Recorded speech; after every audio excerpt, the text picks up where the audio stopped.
Mais qu'est-ce que tu veux être protégé si tu n'as pas de racines, si tu ne sais pas qui tu es, d'où tu viens, qu'est-ce que tu fais sur la terre et où tu vas? Mais c'est impossible que tu sois protégé.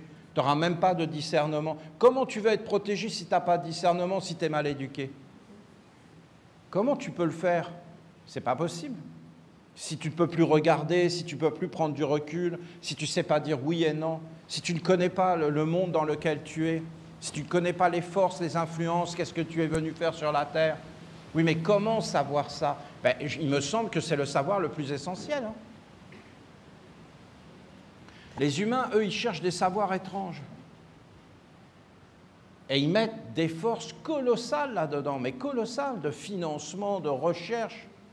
Mais c'est incroyable. Et pour les choses les plus fondamentales, rien. Les choses qui vont amener la paix, qui vont amener le bonheur, non, mais c'est à croire qu'ils le font exprès de cultiver le côté sombre. Si on regarderait de l'extérieur et qu'on soit un peu logique, on se dirait, mais qu'est-ce que c'est que cette histoire-là? Mais ils le font exprès ou quoi? Pourquoi mettre autant de choses et de gaspillage dans des choses qui ne servent à rien, alors qu'on n'a pas l'essentiel, une terre en paix, une humanité en paix? Pourquoi on ne met pas tous les moyens sur la paix? Vraiment, sincèrement. Moi, ils n'ont qu'à venir me voir, hein, je vais leur parler, mais il y en a d'autres. Hein. Il y en a d'autres. Mais on donne des prix Nobel à des êtres qui disent qu'ils font la guerre. C'est quand même incroyable. Il y a un truc qui ne va pas dans leur histoire.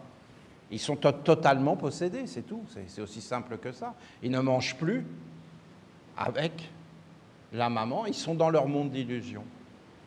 La simplicité de venir rencontrer sa maman, c'est très beau, hein, la nutrition, ce qu'elle a dit, qui sont les paroles, en fin de compte, qui ont été usurpées et détournées de leur fonction première à travers Jésus.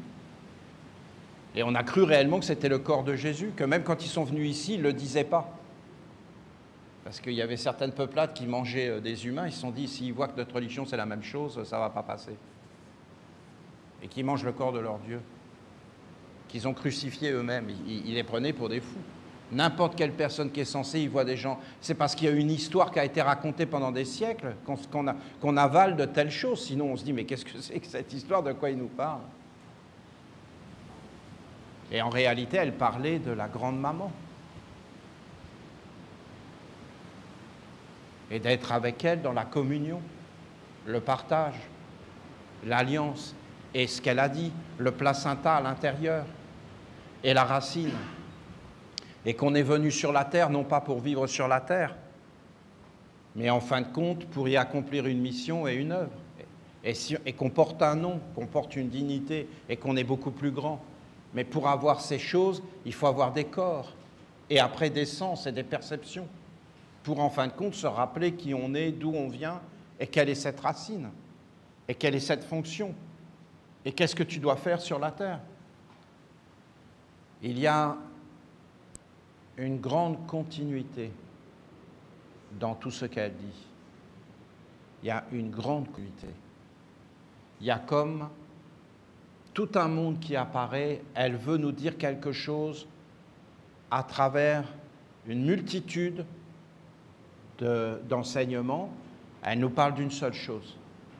Elle nous guide vers un point. Et on ne peut pas comprendre comme cela, mais elle nous guide, je vous dis. Maintenant, elle va nous parler des influences et des forces.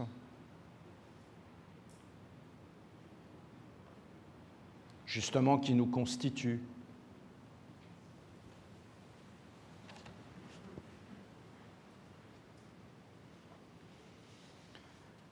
À travers mon enseignement, j'essaie de vous faire comprendre la réelle mission de l'homme sur terre.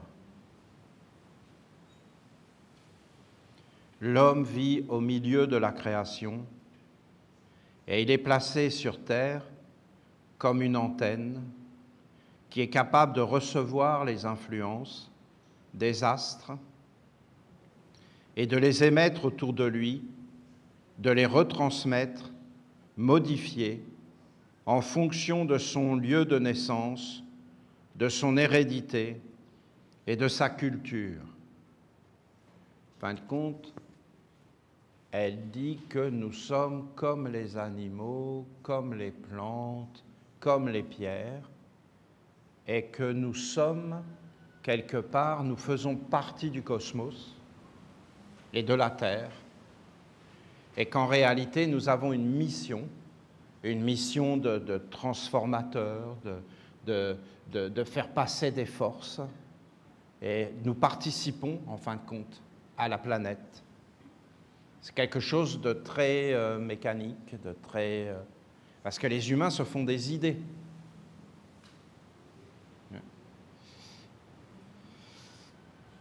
Elle parle de terroir. C'est-à-dire que, par exemple, vous avez le zodiaque, vous avez des forces du zodiaque, et donc, toi, moi, on va naître, mais c'est beaucoup plus complexe, hein, parce que vous avez le zodiaque, donc vous avez des influences astrales, puisqu'en fin de compte, vous avez la Lune, vous avez le Soleil, vous avez Vénus, et en fin de compte, Vénus, elle a une certaine musicalité, et Vénus, elle capte quelque chose, et elle le redonne dans un océan d'influences. Et après, vous avez toutes sortes d'influences, comme Mars, comme Jupiter, c'est ça qu'elle dit. Et vous avez ces forces qui sont comme des forces animatrices, et après, vous avez comme des portes, des étoiles, et vous allez avoir Mars, vous allez avoir le Taureau. Donc, si tu es né quand les astres étaient là, de telle façon que le soleil était dans le bélier, eh bien ça veut dire quelque chose. Et qu'en réalité, ça constitue ton corps et ton être, et la façon dont tu es. Donc tu vas réagir de telle façon, tu vas être de telle façon. Parce qu'en réalité, tous ceux qui sont balance, ascendant sagittaire, et qui ont après, il y a toutes les planètes et toutes les correspondances et des conflits, eh bien, ils vont réagir d'une certaine façon par rapport à d'autres personnes. Et elle veut dire qu'il y a des types de caractères, d'attitudes, et qu'en réalité, quelque part, nous sommes programmés. C'est ça qu'elle dit. Elle dit quelque part, c'est écrit, c'est comme ça. Un chêne, c'est un chêne. Et en fin de compte, un sagittaire ascendant poisson, c'est un sagittaire ascendant poisson. Il est comme ça.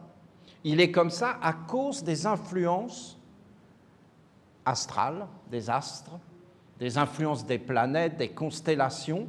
Et en fin de compte, quand tu es né dans un corps, eh bien, ce sont ces forces qui étaient là et qu'on peut calculer avec la date de naissance. Ce qu'avaient découvert les Chaldéens, les Égyptiens. En fin de compte, les êtres qui regardaient les étoiles et qui étaient des grands savants et qui cherchaient à comprendre les messages des dieux. Et alors, ils regardaient les étoiles et ils regardaient les influences parce qu'ils s'apercevaient que telle planète se lève à l'horizon, telle constellation, et il va se passer tel événement. Ils faisaient des corrélations, ils faisaient des associations, ils essayaient de comprendre, en fin de compte, comment fonctionnent les influences, être sous influence. Et en fin de compte, eh bien, il y a des types d'humains, donc il faut se détendre. C'est ça qu'elle veut dire. Il faut vraiment se détendre. Parce qu'en réalité, ça ne nous appartient pas vraiment. C'est comme ça. Tu vas naître sur la Terre, tu vas naître à un moment donné. Et en fin de compte, à ce moment donné, il va y avoir tout un tas de forces et d'influences. Et ces forces et influences vont agir dans ta vie tout entière. Tu vas avoir des oppositions, tu vas avoir des associations heureuses.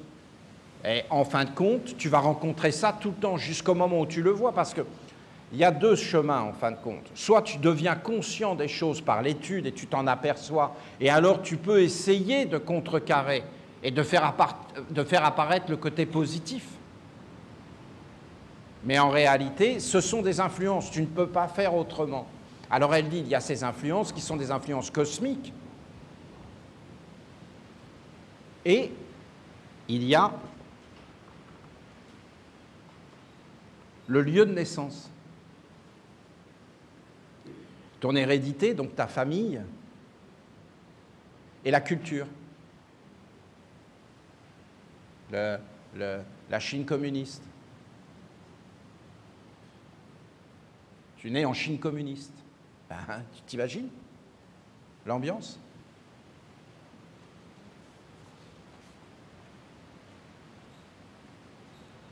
En Europe américaine.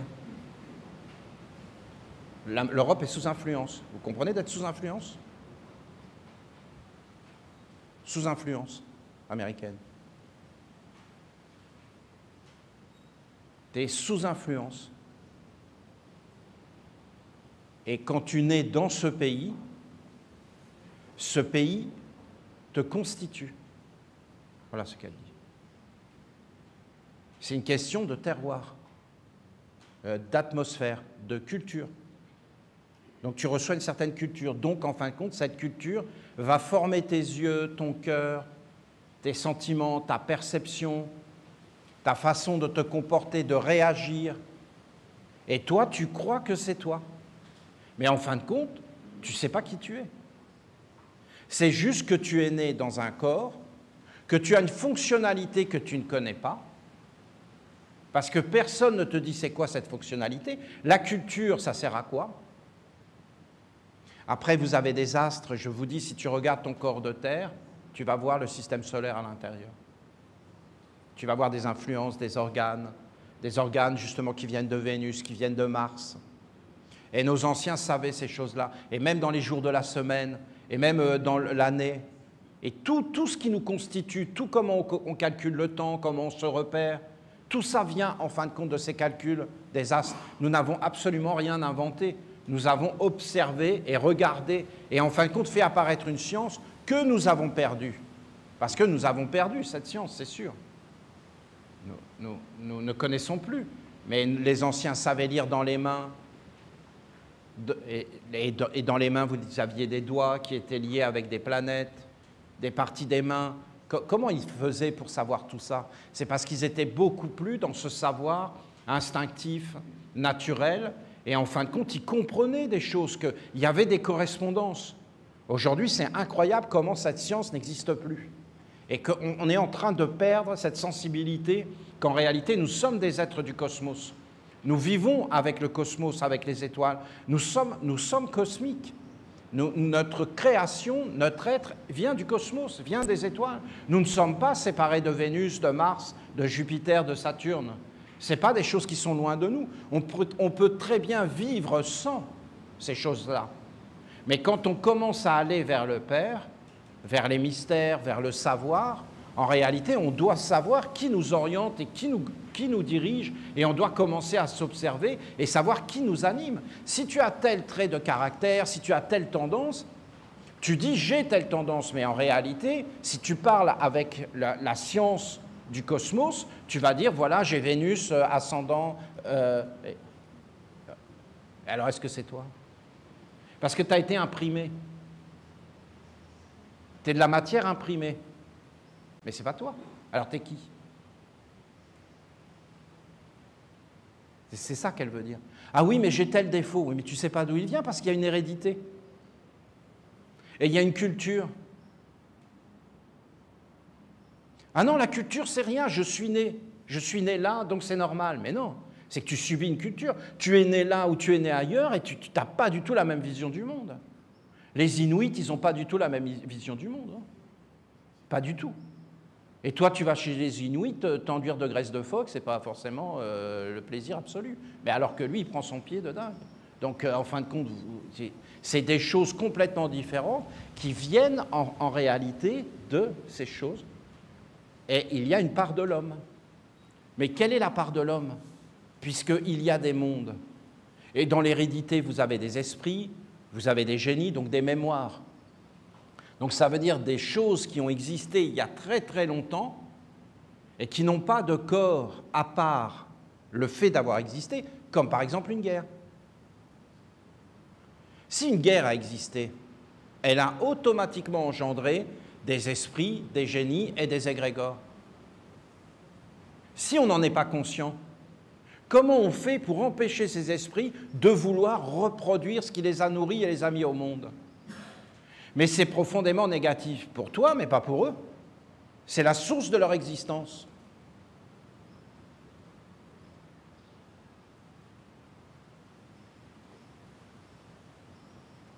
On ne réfléchit pas sur toutes ces choses. En fin de compte, on ne connaît pas du tout la Terre, ni l'univers, ni notre maison, ni notre environnement, ni nous-mêmes. On se fait des idées, des concepts, c'est-à-dire on est cultivé. Se faire des concepts, c'est une culture. Mais est-ce que c'est une culture ou agriculture? C'est-à-dire d'être cultivé. Mais qui nous cultive et dans quel but? Et qui on est? Voilà, voilà. Et vous voyez bien que si on va vers les hauteurs, ben c'est dangereux. Et vous voyez bien que si on va vers les profondeurs, ben c'est plus sain. Et si on va vers notre maman, on va trouver une base. Mais est-ce que notre corps a été formé par les étoiles? Oui. Et par les influences? Oui. Mais notre maman va montrer ce qui ne vient pas du corps et ne vient pas du monde. En réalité, il y a à l'intérieur de nous un autre monde. Et voilà, je ne suis pas du monde. Et dans le monde, vous aurez à souffrir, mais gardez courage, j'ai vaincu le monde. Mais de quoi il parle? Je ne viens pas du monde, je retourne. Mais de quoi il parle? Il parle en réalité de la racine. Et il a trouvé la racine de son être. Et il sait en réalité qu'il n'est pas le corps, qu'il n'est pas la vie sur Terre, qu'il n'est pas les étoiles ni le cosmos, qu'il n'est pas les caractéristiques qu'il a. Il est totalement détaché parce qu'il sait qui il est et il sait qu'il n'est pas de la terre. Et voilà, je me retourne vers le Père. Ah, enfin, tu parles clair, tu veux nous dire que tu vas mourir. Je pars. Je retourne d'où je suis venu, le Père. Et je sais qui je suis. On a un être bien éduqué, bien élevé, juste. On a juste un homme normal, simple. Lui-même, dans son langage qu'on a perdu, il parlait de se simplifier. Il avait les mêmes paroles que notre maman. Il parlait les paroles de la maman. Donc il n'existait pas en tant qu'être humain. Lui-même dit, ce que mon père me dit, je vous le dis. Par père, entendez en réalité la mère. Bien sûr, des fois, il y a le père. C'est-à-dire, dès que ça devient dans des mondes, comment dire, très grands, c'est lui. Parce que la maman, elle, ce qu'elle veut, c'est que tu sois fort, que tu sois éveillé, que tu saches qui tu es, que tu manges bien, que tu sois bien habillé, que tu sois propre. C'est des choses qu'elle a passées à toutes les mamans. Parce qu'il ne faut pas imaginer des choses, il ne faut pas imaginer que c'est loin de nous. En réalité, nous vivons dedans et tous les êtres le savent. Dans tous les peuples, ils le savaient à la base. Et quand on perd le lien avec la maman, mais expliquez-moi qu'est-ce qu'on gagne? On a tout perdu. Dans tous les peuples, ils le savent que la maman c'est sacré, qu'il faut suivre la maman, que la terre est sacrée, que la terre nous nourrit, que l'air, l'eau, le feu. Il faut être complètement quand même parti très loin dans des théories profondément malsaines, politiques et tout ce que vous voulez, et philosophiques, pour commencer à dire qu'on est indépendant, qu'on vit tout seul, qu'on est les rois, qu'on fait tout ce qu'on veut, qu'il n'y a aucune loi, que c'est nous qui les dictons. Non mais vous vous imaginez, là on n'est même pas en accord avec des astres. C'est un désastre, oui, là on est en accord, mais en réalité c'est carrément comme une guerre. C'est un conflit, il n'y a plus aucune harmonie. Est-ce qu'on voit ça dans les planètes et dans les astres? Oui, on voit ça, oui. Oui, tout n'est pas joyeux dans les influences astrales. Hein. Vous avez des courants contraires, vous avez des courants de destruction, et dans tous les signes du zodiaque, vous avez le côté de la force et le côté de la faiblesse. Et tu dois t'éveiller, parce que si c'est le côté de la faiblesse qui prend ta vie en main, eh bien, tu vas toujours dans... Et ça va être plus fort que toi, parce que c'est cosmique, comment tu veux faire, et tu ne sais pas qui tu es. Et dire que tu vas changer ça, mais personne ne peut faire ça, comment vous voulez faire? C'est voué à l'échec. Ça ne peut pas fonctionner. Alors l'homme, il est là, il est dans son Jupiter, avec une conjonction Mars et Vénus, et il est là, oh c'est beau, la paix et tout. On va avec la paix. Dès qu'il va rencontrer des influences contraires, Il va se sauver en courant parce que dans le fond, c'était un lapin. Et il va rencontrer un lion qui va lui dire « Oui, la paix de l'estomac, je vais te dévorer, je serai en paix. » Donc il va aller dans son terrier. Qu'est-ce que vous voulez qu'il y fasse? C'est des influences que les hommes ne contrôlent pas. La seule chose que les hommes peuvent contrôler, c'est l'alliance avec la maman. Voilà, c'est ce qu'elle nous dit. Et de trouver la racine, de savoir exactement ta mission, ce que tu as à faire toi, et après, en réalité, nous ne sommes pas forcément destinés à vivre sur la terre. Ta racine, par exemple, voilà, c'est ça. Ta racine ne cherche pas du tout à vivre sur la terre. Quand tu veux vivre sur la terre, c'est autre chose que toi. Mais ta racine et le placenta dont elle a parlé, oui, parce qu'elle nous a parlé du placenta, et qu'on était toutes des femmes, et qu'on devait tous enfanter. Eh bien, en fin de compte, cette racine et ce placenta ne va jamais vouloir te dire de vivre sur la terre, il faut que tu le saches. Et il va te dire de vivre pour ce qui est à l'intérieur et qui est vraiment toi. Or, ce qui est à l'intérieur et qui est vraiment toi, c'est comme les anges. Les anges sont très proches de l'humanité. Et vous voyez, nous, on est entre l'ange et l'animal. Et on devrait être plein de compassion pour l'animal, parce que l'animal et nous, on est un. Et on devrait être dans la communion avec les anges. Alors les anges, la grande bonté, la bonté, ça c'est la racine. La bonté,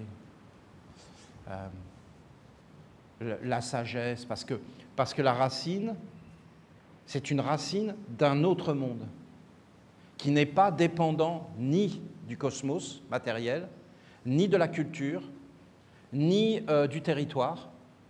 Moi, par exemple, je suis apatride. Les territoires... Quand j'étais très jeune, je demandais à Gisèle de me faire reconnaître apatride. Je ne voulais pas être français, c'était une tare pour moi. C'est naturel, c'était naturel. Je ne me reconnaissais pas. Je ne me reconnaissais pas là-dedans. C'est naturel, c'est une mémoire naturelle. Et en réalité, nous sommes tous apatrides. Nous ne sommes pas de la Terre. C'est des identifications qui nous permettent d'exister dans un monde mortel. Mais si tu rentres vraiment dans la racine, non, tu n'es pas de la terre, tu n'es d'aucun pays. Tu es une âme éternelle, immortelle. Tu as un grand savoir à l'intérieur de toi. Tu as voyagé à travers les mondes. Ça commence à te parler. Les mondes te parlent. Ça n'a rien à voir avec l'astrologie. Ça n'a rien à voir avec toutes ces sciences. L'astrologie et toutes ces sciences, c'est une science qui donne des informations. C'est très intéressant. Je ne dis pas que ce n'est pas bon, hein, comprenez-moi bien. Mais en réalité, c'est une voie sans issue. Parce que dans le fond, tu ne peux pas trouver ton être. Tu vas toujours être dépendant des influences. Après, effectivement, si tu éveilles ta conscience, mais si vous regardez bien, vous avez un être à l'intérieur qui va éveiller la conscience pour vivre sur la terre et avoir le pouvoir. Mais même le pouvoir d'amener la paix. Hein. Mais en réalité, il n'y a même pas amené la paix sur la terre. Parce que c'est Dieu. Et tu vis avec Dieu. Voilà. Et ce n'est pas toi qui amènera la paix. Ce n'est pas moi, Olivier, qui vais amener la paix, vous vous rendez compte? Non, mais il faut arrêter de planer. Hein. Il n'y a que Dieu qui amène la paix. Il n'y a que Dieu qui est grand. Il n'y a que Dieu qui fait les choses. Les choses sont déjà faites, d'ailleurs, la paix est déjà là. Hein. Mais nous sommes dans un monde de conflit, avec des astres en conflit. Comment vous voulez faire dans ce monde-là? Tout est inscrit. Il faut une force colossale pour traverser ces mondes. Et en réalité, il n'y a pas d'autre chemin. Donc, réellement, nul ne va au Père sans passer par moi. Et sans être éduqué par la maman, nourri par elle, simplifié, le placenta, le grand silence, la bonté. Voilà. Les humains, ils pensent vraiment qu'ils peuvent tout faire. D'ailleurs, vous avez vu l'opposition quand on a dit que la mer était dans cette vallée. parce qu'elle n'est pas au Panama. Hein. Le Panama, c'est quelque chose qui a été fait par les Américains, mais en réalité, la mer, elle n'est pas dans ces mondes-là. Elle n'a rien à voir avec tout ça. Elle est dans un monde sacré, d'attention, de respect, de vigilance, de dévotion, de pureté, en accord avec toi-même, sans rien y mettre de l'extérieur, sans avidité, sans vouloir sauver le corps, ce qui est totalement impossible, et ainsi de suite, et ainsi de suite, et ainsi de suite, sans même vouloir vivre sur la terre. Si tu écoutes la maman, vivre sur la terre n'est pas un problème. Il n'y a qu'à être avec elle. En fin de compte, ce qu'il faut, c'est faire ta mission, qui est immortelle, car tu es un être immortel. Oui, mais je ne m'en rappelle plus. Mais parce que tu n'as pas éveillé la racine, tu as été éduqué. Hein, voilà. L'homme vit au milieu de la création, il est placé sur terre comme une antenne qui est capable de recevoir des influences des astres et de les émettre autour de lui, de les transmettre, modifier en fonction de son lieu de naissance. Le langage, tu vas parler une langue parce que tu es né dans tel endroit. C'est des influences, hein. C'est pas rien. C'est pas rien du tout. Parce qu'en parlant la langue, il y a du magnétisme derrière, dans les mots. Il y a des forces, des esprits, des génies, des histoires. Et tout ça t'est transmis et te fait un corps. Et tu vis dans ce monde-là. Mais tu ne te rappelles pas forcément qui tu es et un monde plus grand. Après, il y a des religions qui viennent et qui disent effectivement il y a un monde supérieur. Et voilà, mais ça devient comme une avidité et comme une peur. Parce que tu n'es pas posé, tu ne sais pas qui tu es.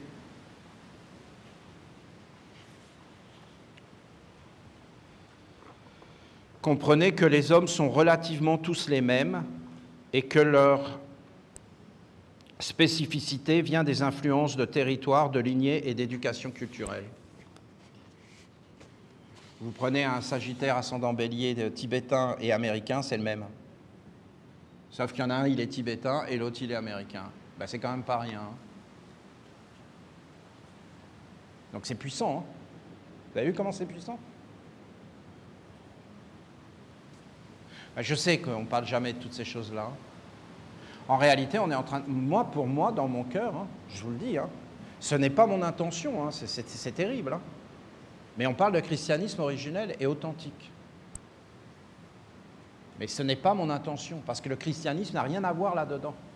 Parce que c'est beaucoup plus grand, c'est universel. C'est éternel, c'est immortel.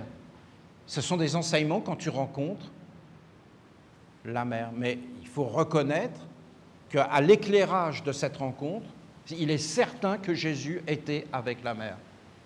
Certain. C'est même un de ceux qui est le plus avec la mer de tous ceux qu'on connaît sur la terre de mémoire d'homme. C'est incroyable comment il est avec la mer. Toutes ces paroles sont des paroles de la mer.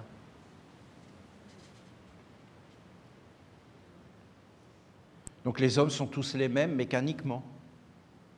Et elle a dit qu'on était unique. Hein. Alors qu'est-ce qui nous rend uniques?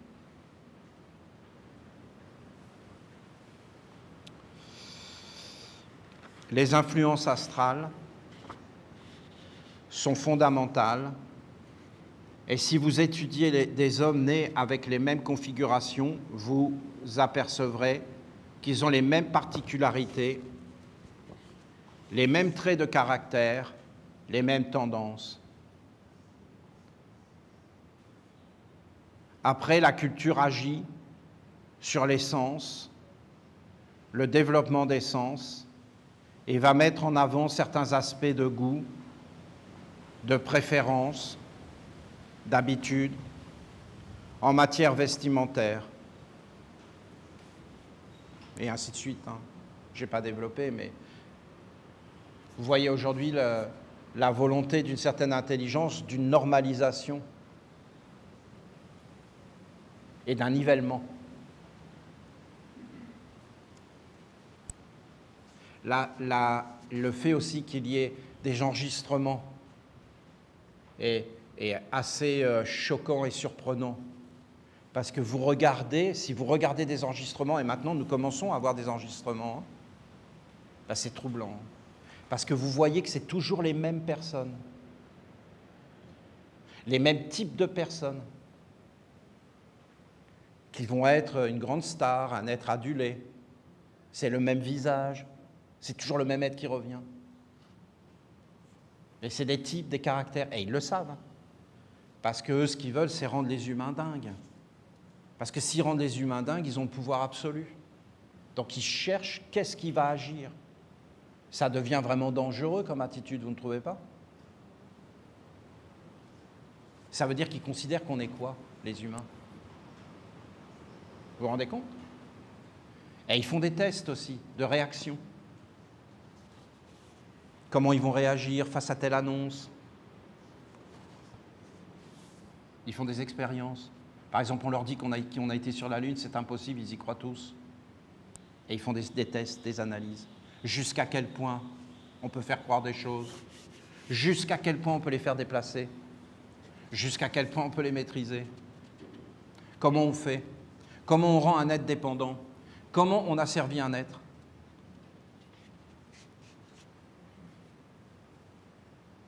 C'est super dangereux tout ça. Si vous n'avez pas les bonnes personnes au gouvernail, ben, je peux vous dire que la tentation, elle est grande.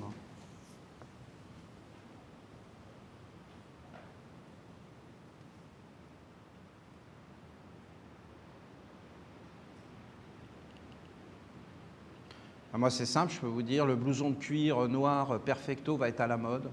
Parce que je voyage dans les aéroports, ils ont tous les mêmes vêtements partout dans le monde maintenant. Qui décide ça? Qui décide ce que les gens vont aimer? Qui décide ce que les gens vont penser? Qui décide comment les gens vont vivre? Et à la limite, je vais vous dire, on serait là-dedans et tout le monde serait heureux. Où est le problème?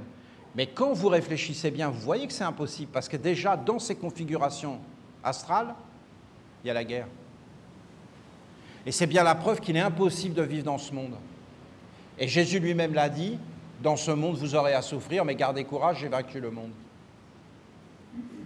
Et pourquoi on souffre? Mais parce qu'on est des étrangers et qu'on ne peut jamais se poser. Et écoutez ces paroles, les loups et les hiboux ont leur tanière, mais le Fils de l'homme n'a pas un endroit pour se poser.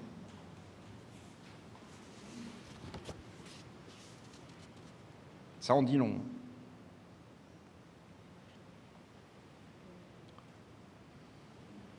La nourriture, elle aussi, a une influence et va déterminer certaines perceptions et préférences.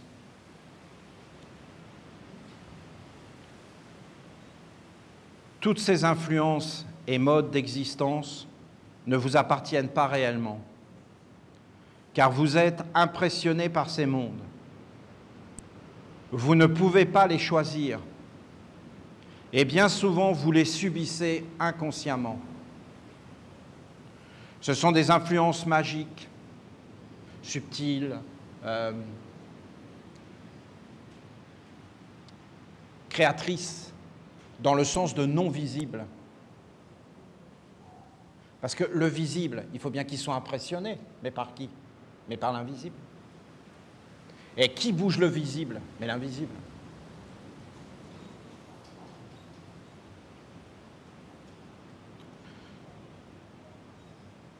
Ce sont des influences magiques qui vous constituent et vous enferment dans un modèle qui est propre à un lieu, à une époque, à une façon d'être du moment. Quelque part, elle nous dit, mais vous inquiétez pas de ça, ça rien à, ne vous y intéressez pas puisque vous ne le contrôlez pas. C'est ça qu'elle veut dire. Hein. Trouvez votre racine. Et bien sûr qu'il est bon de connaître ces influences pour savoir dire oui et non. Hein. Mais écoutez, je pense que nous, là, les Esséniens, on n'est pas loin d'être au point. Hein. Avec notre technique des 24 sages, le collier de Gabriel, les 22 marches, on a vraiment de quoi faire. Si on est posé sur notre maman, je pense qu'on peut réellement amener tout un monde clair dans cette histoire.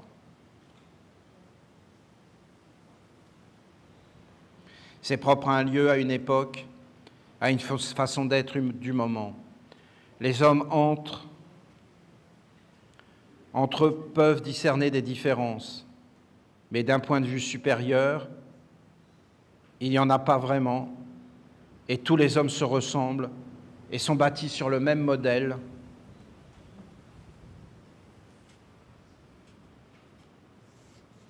Comme nous, on voit un troupeau de gazelles ou des fourmis. On est en train de regarder des fourmis en train de marcher. Et nous, on se dit, bah voilà, c'est des fourmis. Mais entre elles, elles disent, faites gaffe, il y a Marcel le transgénique qui arrive. Et ils rigolent. Et nous, Marcel le transgénique, on ne voit pas que c'est Marcel le transgénique. C'est ça qu'elle nous dit. Vous voyez des particularités, mais dans les mondes supérieurs, c'est terrible ce qu'elle dit, parce que même, vous êtes juste des fonctionnalités de Vénus, de Jupiter, des choses astrales. Vous êtes, en fin de compte, devenus des électeurs, des consommateurs, des... Voilà. Et en fin de compte, on ne vous regarde même plus. Vous êtes des numéros.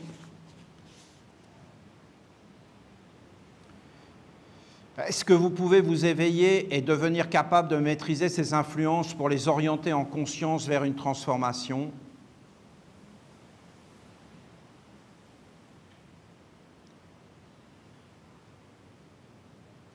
Ben, en réalité, non, on ne peut pas réellement.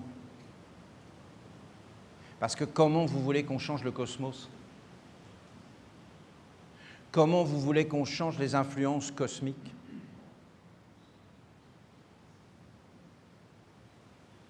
Donc en réalité, la vie est parfaite. Et ce qu'on pourrait éventuellement changer, ce n'est pas les influences cosmiques, hein. Ça, ce n'est pas possible. Mais on pourrait changer la façon dont on réagit à ces influences cosmiques, en disant oui ou non, et en étant dans la conscience et dans l'éveil. En cela, on pourrait développer des cultures de paix et d'harmonie. Mais il faudrait être éduqué de cette façon-là, vous comprenez? Si on n'est pas éduqué de cette façon-là, c'est impossible de contrôler. Comment vous voulez contrôler? D'abord, il faudrait connaître le cosmos et les influences cosmiques, et ensuite, il faudrait se connaître soi-même.